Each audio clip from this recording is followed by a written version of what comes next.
एक दफ़ा का ज़िक्र है कि एक कौवा बहुत प्यासा होता है। वो अपने रब से दुआ माँग रहा होता है कि ऐ अल्लाह मुझे पानी दे दे, मैं बहुत प्यासा हूँ। ऐ मेरे रब तू रहीम है, तू करीम है, तू जुल जलाल है। ऐ मेरे रब तू मुझे पानी दे दे, इस परिंदे की प्यास बुझ जाए। वो अपने रब से इल्तिजा कर रहा होता है कि या खुदाया कहीं न कहीं से पानी मिल जाए ताकि मैं पानी से अपनी प्यास बुझा सकूँ।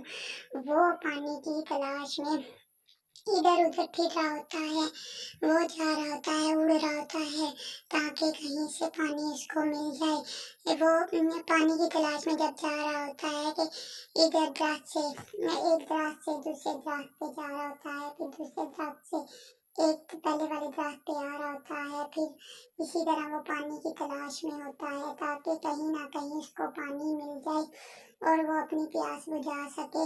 वो घूम रहा होता है इधर-उधर, तो चक्कर लगा रहा होता है कि अचानक उसके एक घड़े पर नज़र पड़ती है। घड़े पे पानी थोड़ा होता है, वहाँ पास कंकरियाँ होती हैं।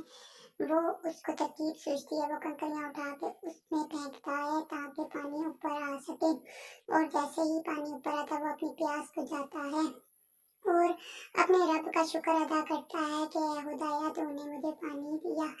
अगर आपको मेरी वीडियो अच्छी लगे, लाइक कीजिए, कमेंट्स कीजिए, शेयर कीजिए, बेल आइकन के बटन को दबा दीजिए।